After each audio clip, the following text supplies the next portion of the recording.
3 جو ہم نے کہا تھا کہ یہ تکبیر تحریمہ فرض ہے، تو میں نے صراحتاً بتا دیا تھا کہ اس سے مراد ہے جملہ اللہ اکبر، ہاتھ کا اٹھانا یہ سنت مؤکدہ ہے۔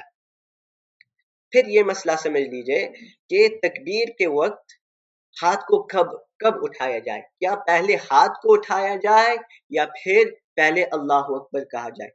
تو پہلے آدمی اپنے ہاتھ کو اٹھائے، اور ہاتھ اٹھانے کا طریقہ کیا ہے کہ یہ جو انگوٹھا ہے، ہاتھ کا انگوٹھا، یہ کان کی لو کے بالمقابل ہو، کان کی لو کے محاذات میں ہو، کان کی لو کے اپوزٹ ہو، بالمقابل ہو۔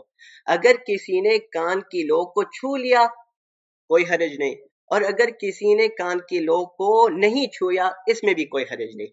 اصل سنت کیا ہے کہ یہ انگوٹھا کان کی لو کے بالمقابل ہو، لہٰذا اگر کسی نے چھو لیا تو اس کو اب یقین ہو گیا کہ میں سنت پر عمل کر رہا ہوں، میرے ہاتھ صحیح جگہ پر ہے۔ اور اگر کسی کو چھونے کے بغیر یقین ہو جاتا ہے کہ میرے ہاتھ صحیح جگہ پر ہے، وہ بھی ٹھیک ہے۔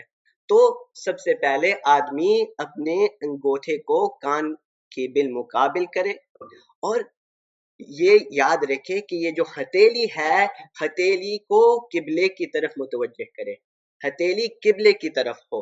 بہت سے لوگ اس طرح نماز شروع کرتے ہیں، اس طرح نماز شروع کرتے ہیں، اس طرح کہ ہتھیلی ان کے کانوں کی طرف ہوتے ہیں، حالانکہ یہ صحیح نہیں ہے۔ صحیح یہ ہے کہ ہتھیلی قبلے کی طرف ہو۔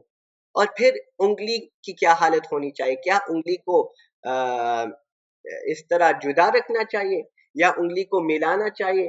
تو یہاں سنت یہ ہے کہ آدمی نہ ان کو پھیلائے نہ ان کو ملائے، بلکہ ان کو ان کی اصلی حالت میں چھوڑ دے۔ جو نارمل کپ ہے وہ نارمل کپ رکھے، اور پھر اس طرح ہتھیلی قبلے کی طرف۔